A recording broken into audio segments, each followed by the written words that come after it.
of the methods that we use for adding voltages in a series RLC circuit is what we call phasor diagrams. To introduce phasor diagrams, I have here the current through a resistor in an RLC circuit. The circuit is not shown here, but we have an AC source, a resistor, a capacitor, and an inductor that are connected in series. But we are discussing only the voltage across the resistor right now. Remember, this is the amplitude of the current, or Imax. The argument of the sign is supposed to be 2 pi ft, so in this case it's pi over 6. In this particular case, if we use the time equal 1, that gives us a frequency of 1/12. Now, the maximum value in the voltage across the resistor, VR max, remember we can find it by just using Ohm's law. It's R times I max. Okay, now the way we start the phasor diagram is we draw an XY axis. At the origin, we draw a vector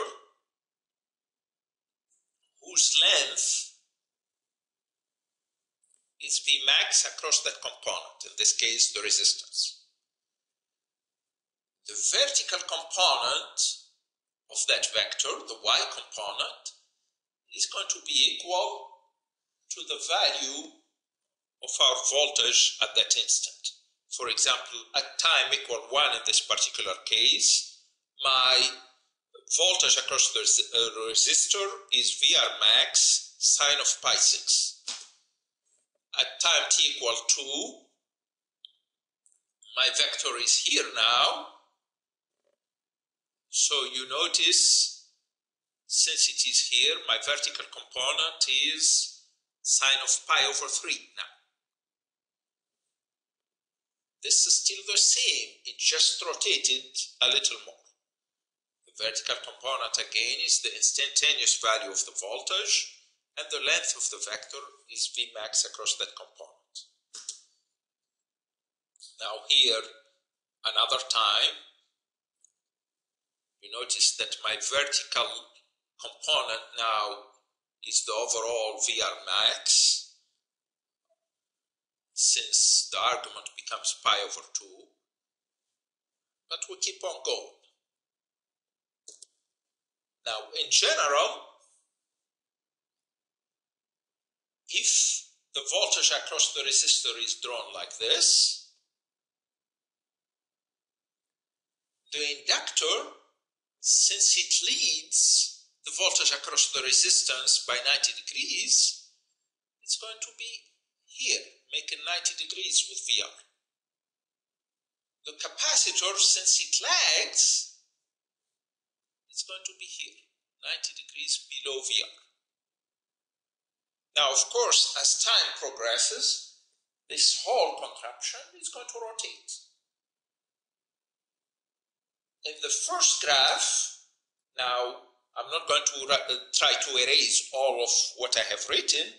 At that particular instant shown, the Y component of VR is 0. So at that particular instant, the voltage across the resistance is 0.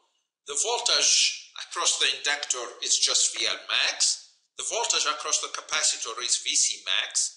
But then, in this later time here, after it rotated, this is the voltage across the resistor at that instant. This is the voltage across the inductor at that instant.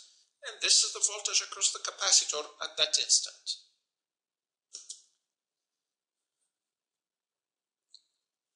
Again, the same kind of idea, but quantifying it. So if this is for a particular instant, whatever we called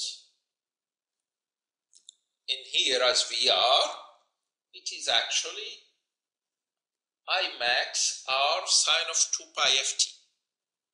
Whatever we called as VC is I max XC sine of 2 pi ft minus pi over 2, since the capacitor lags the current by 90 degrees. For the inductor, whatever we called as VL is actually I max XL sine of 2 pi ft plus pi over 2. It is plus since it leads the current by pi over 2.